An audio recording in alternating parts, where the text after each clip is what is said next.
Hello everyone, this is Dr. GVR Seshagiri Rao, Associate Professor in the Department of Mechanical Engineering, Institute of Aeronautical Engineering, Hyderabad. Today, we will see theories of failures problem solving. So the given problem is the load on a bolt consists of an axial full of 10 kilonewtons.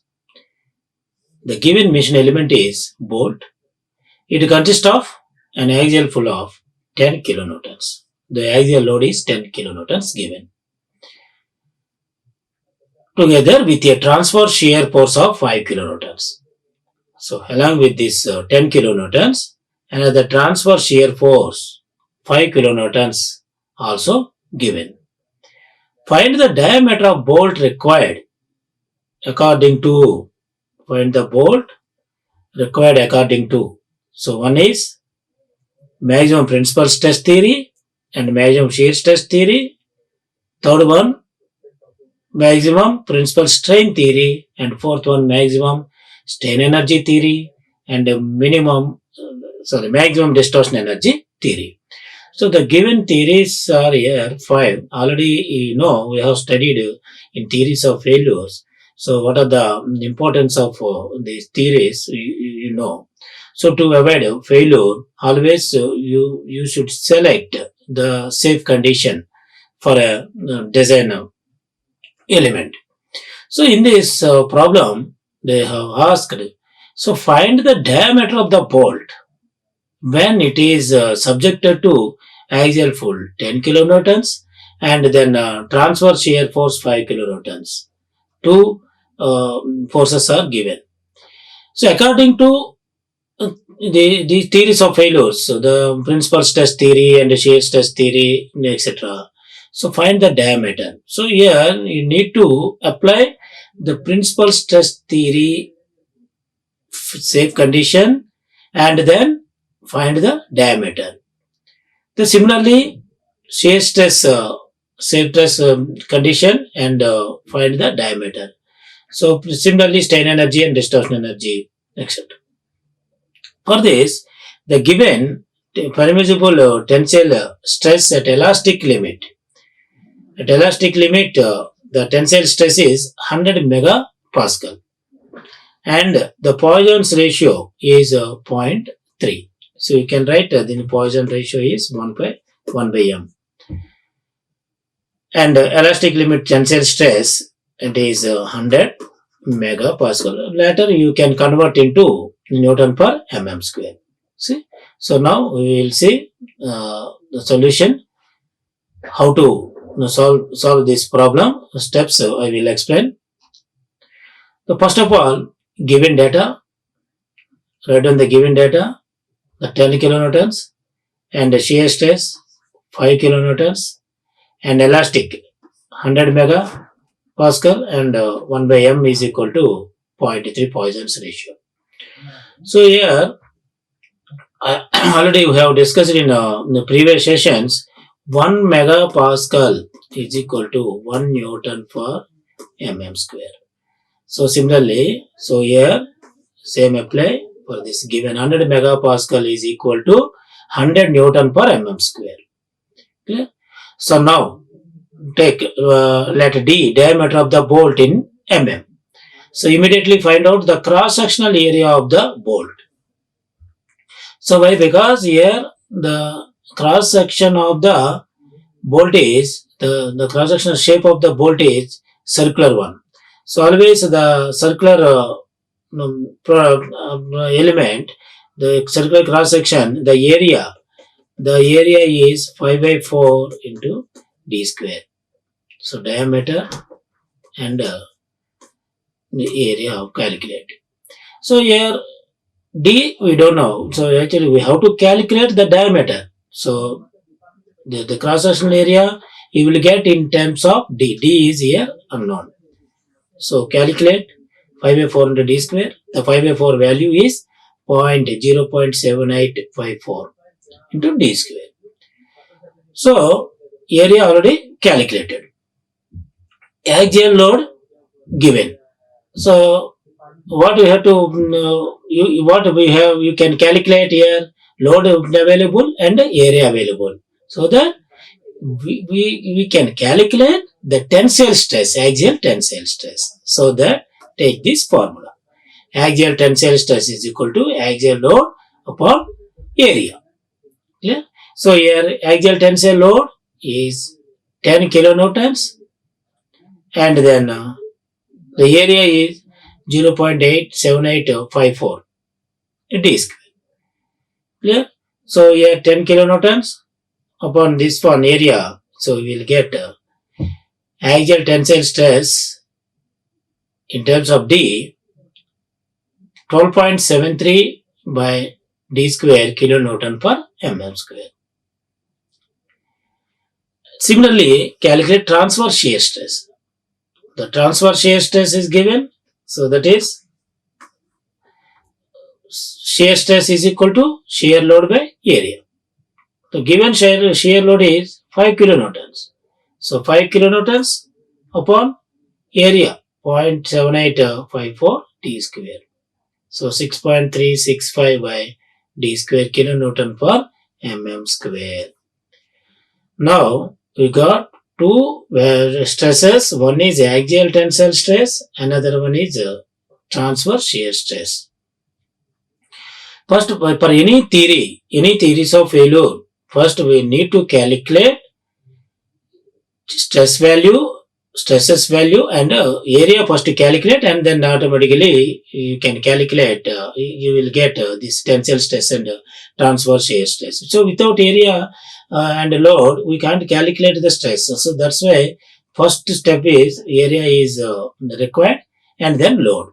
Which type of load? According to the given condition. So now take the theories one by one. The first theory, according to maximum principal stress theory. This theory, what is there? It is a maximum principal stress theory says the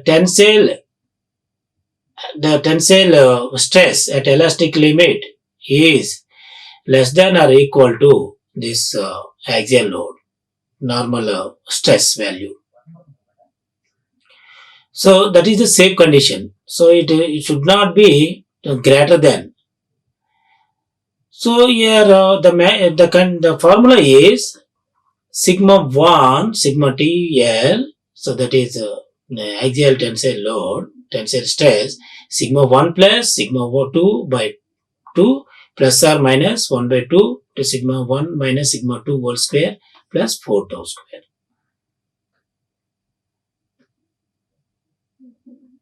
This is the first maximum principal stress theory, stress value. These two are axial stresses, element stresses, sigma 1 and sigma 2. So this is a single element problem. So that's why the sigma 2 is 0, not biaxial stresses. Here only in x direction one stress value is there. So you can find like this, sigma 1. In y direction there is no sigma 2. Clear? This shear, and shear stress. So sigma 2 0. So again you can write the above formula, sigma 1 by 2 plus half square root of sigma 1 square plus 4 tau square. So already you know the sigma 1 value, axial stress, and then shear stress value, transverse shear stress value. Substitute in this equation. That is 12.73 upon 2d square plus half it square root of 12.73 by d square whole square plus 4 into 6.365 by d square whole square. So here calculate. So we will get 15.365 divided by d square kilonewton per mm square. So you can convert into Newton per mm square, multiply with 10 cube. d square into 10 cube. So finally, we will get 15,365 by d square Newton per mm square. According to maximum principal stress theory, the maximum principal stress theory is condition, the safe condition is axial stress is equal to elastic limit stress. It should be less than or equal to elastic limit stress. So that equate the calculated value and then find the diameter. According to the maximum principal stress theory, the diameter is 12.4 mm. Clear? So similarly, calculate diameter of the bolt according to the maximum shear stress theory. So according to this shear stress theory, we know that the shear stress, the maximum shear stress formula of square root of sigma 1 minus sigma 2 whole square plus 4 tau square.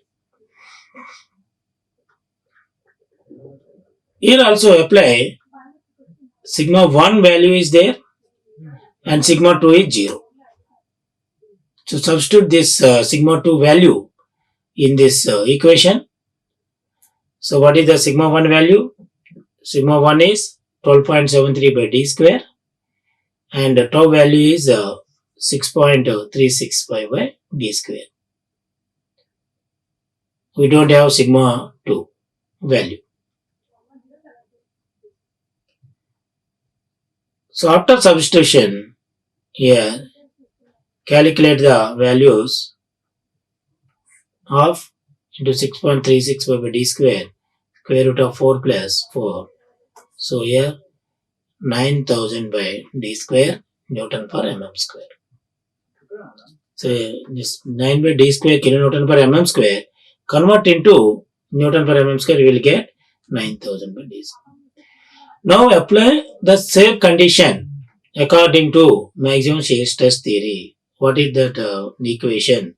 The equation is shear maximum is equal to half of the elastic limit stress.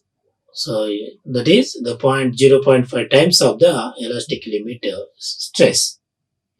So here shear maximum is 9,000 by d square is equal to the shear maximum value. Sorry, the elastic limit shear stress value. That is half sigma t elastic limit. So the given elastic limit value is 100. So 100 by 2. So equate to this value and then find the diameter of the bolt. So the diameter of the bolt value is 13.42 mm. We got diameter of the bolt according to the maximum shear stress 13.42. In previous, according to maximum principal stress theory 12.4. Now third one we'll see. The third one is according to maximum principal strain theory. So according to this theory, so we know that the maximum principal stress formula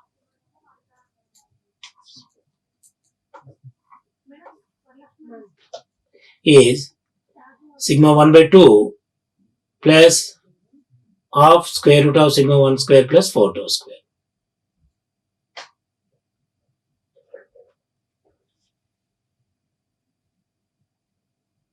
A substitute maximum principal stress formula and minimum principal stress. Minimum principal stress is sigma 1 by 2 minus half sigma 1 square plus 4 tau square. Now substitute the given the calculated values. Sigma 1 12.73 by 2d square, 12.73 by 2d square plus 4 into 6.365 by d square. So finally we will get minus 2.635 by d square kilonewton per mm square. So convert into Newton per mm square. So this value you get 2635 by d square. See, after calculating these two values, apply the safe condition according to maximum principal stress theory. So what is that condition? The condition is sigma TL by E minus sigma 2 by E multiply with 1 by M. So 1 by M is here Poisson's ratio. That is equal to elastic limit stress upon by E. So otherwise you can write like this also. Sigma T1 axial tensile stress minus sigma T2 by M is equal to sigma T elastic limit value.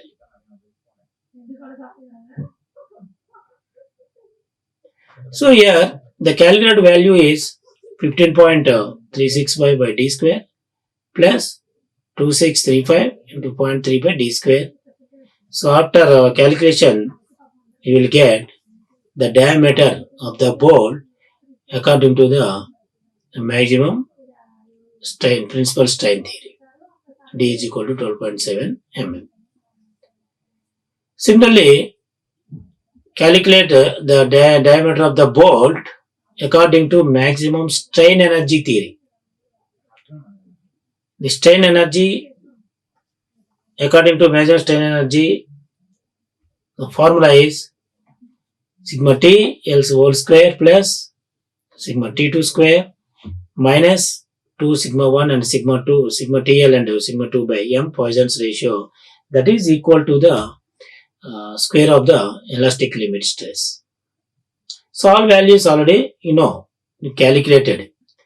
Sigma to sigma 1 and sigma 2 values, minimum principal stress value calculated in previous step. So substitute those values here.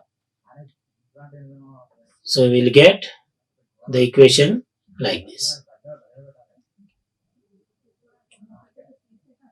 In this theory, in a maximum principal stress strain theory, you need to substitute maximum principal stress value and minimum principal stress value. These two values are maximum and minimum are important. So substitute and calculate the diameter. The calculated diameter is 12.78 mm.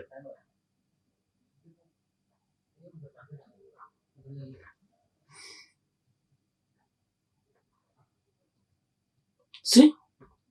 Okay. The next theory, the last theory is according to maximum distortion energy theory. According to this maximum distortion energy theory,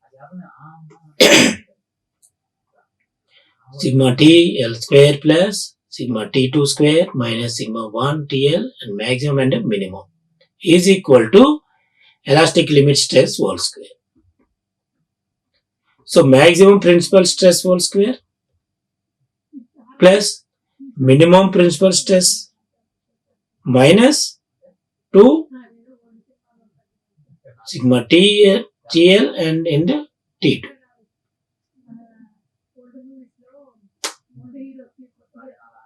So substitute those values, sigma TL and sigma T2, and finally we'll get this equation.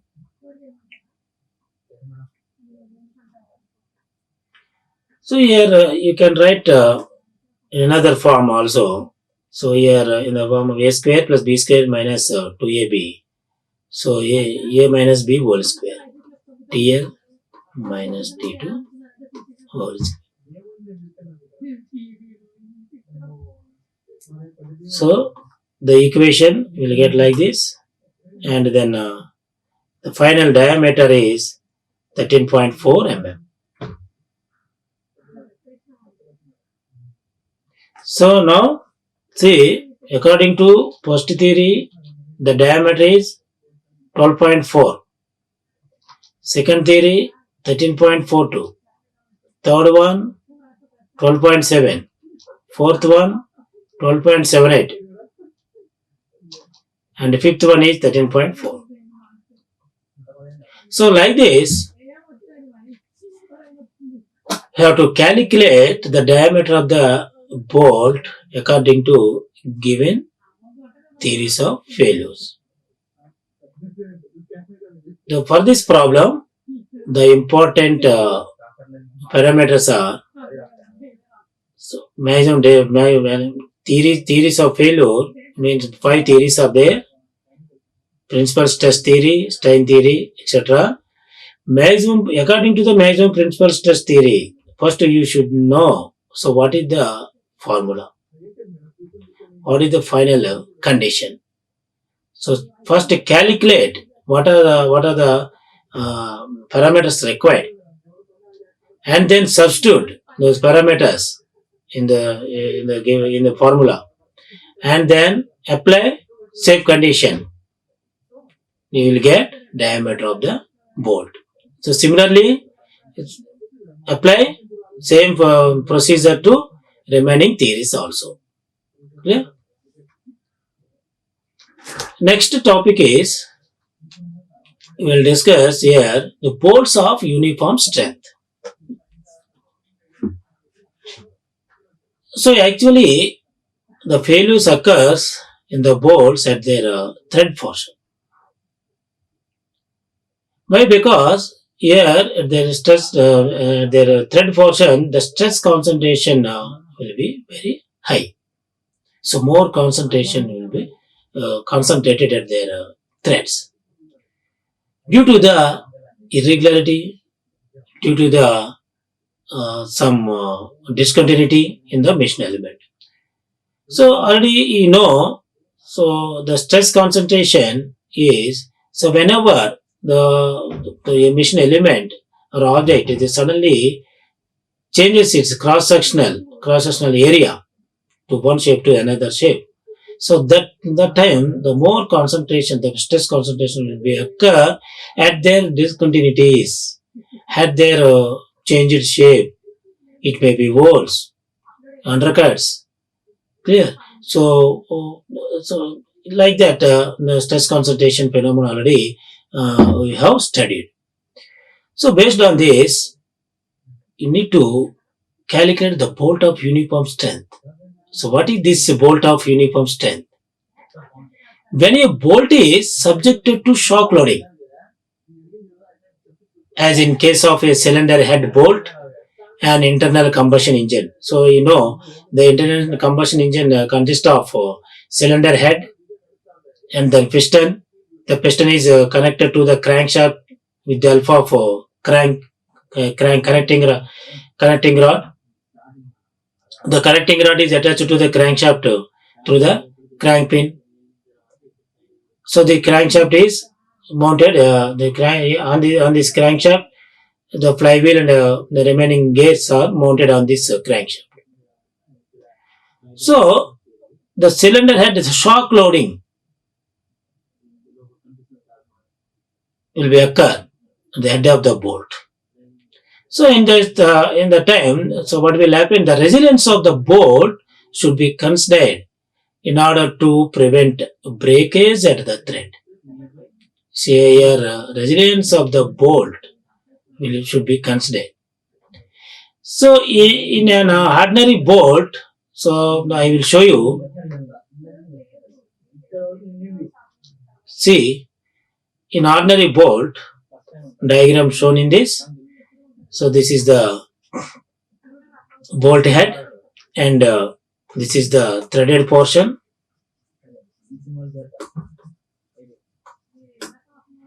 So it shows here core diameter. So this portion is called as shank and this one is head.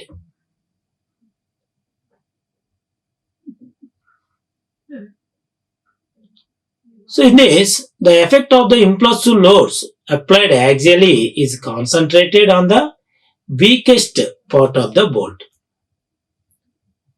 The weakest part of the bolt is the cross-sectional area of the root of the threads. So like in this diagram, you can see. The weakest portion is threaded portion.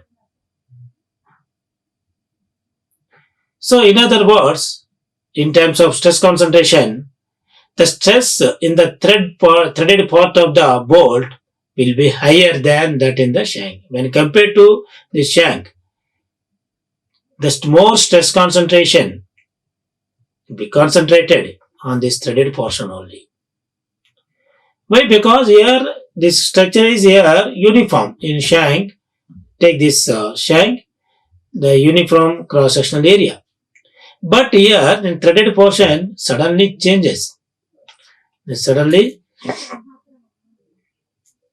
changes its cross-sectional area from uniform to irregular. So due to this sudden changes or due to this discontinuity, more stress concentration will be occur. Similarly, in threaded portion also same. Hence, a great portion of the energy will be observed at the region of the threaded part. So here, due to this reason, the high amount of energy will be observed at this threaded part, which may fracture the threaded portion because of its small length. So immediately, due to this, the length also you can compare. The length of the threaded portion is less than the shank portion. So the more energy also observed at this portion due to this discontinuity. So that high stress will be occurred. So automatically what will happen? There may be fracture happen at the threaded portion. If the shank of the bolt is turned down to a diameter equal or even slightly less than the core diameter of the thread. So here, in previous case, in normal thread already we have seen the fracture, the failures occurred at the threaded portion. But how to avoid?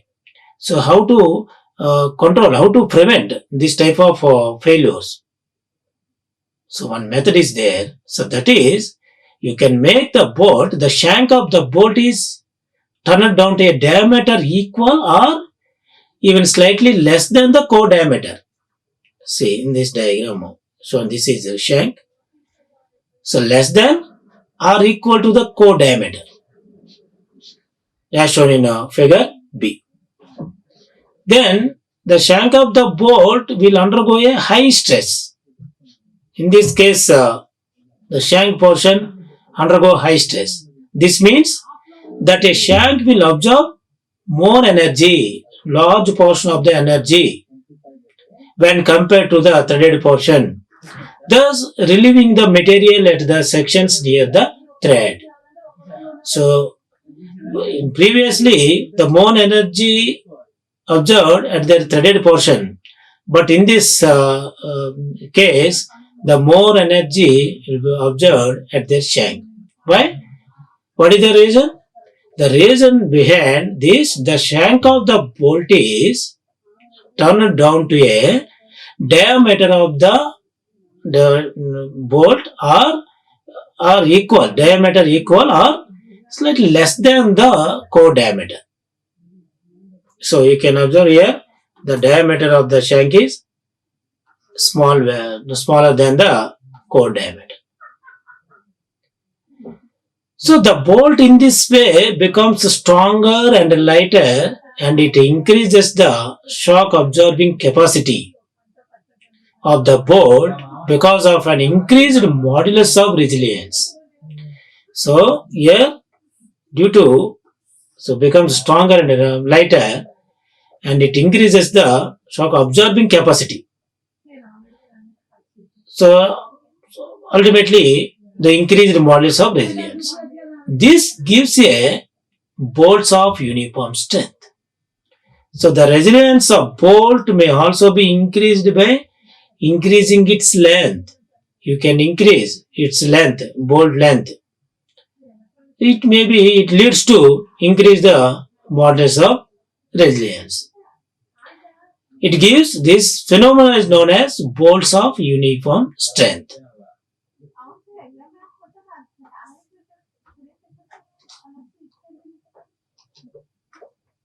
The second alternative method of obtaining the bolts of uniform strength, as shown in figure C.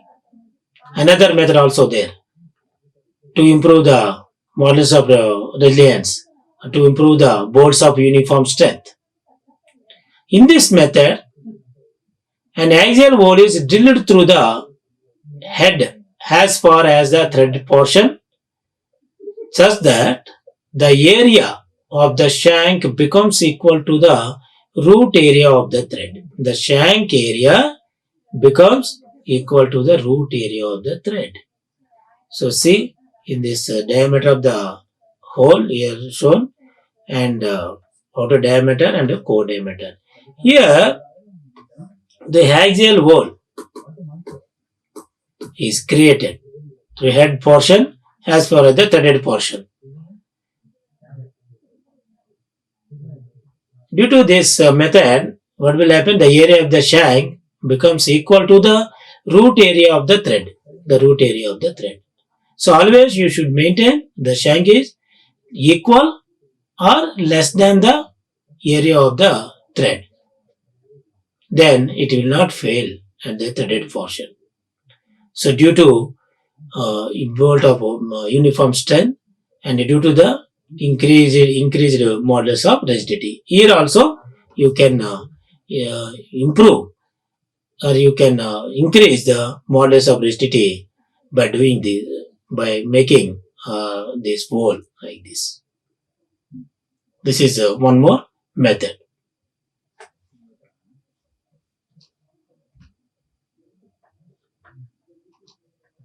So here, let assume the capital D is the diameter of the bone, D naught outer diameter of the thread, and DC root or core diameter of the thread.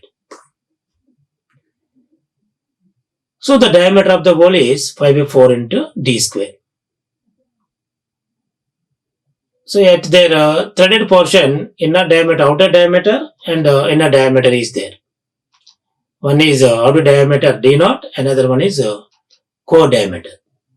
So you can write 5/4 into D naught square minus DC square. Outer diameter minus core diameter square. So finally you will get D square is equal to D naught square minus DC square. So you can calculate the diameter of the hole, square root of D naught square minus DC square. This is the formula, condition for bolt of uniform strength. So you can improve, you can increase the modulus of rigidity to avoid a failure. This phenomenon is known as bolts of uniform strength. So I have taken references, Bandari and R.S. Kurmi and R.L. Norton. Thank you. Like, share and subscribe. Hit the bell icon for more updates.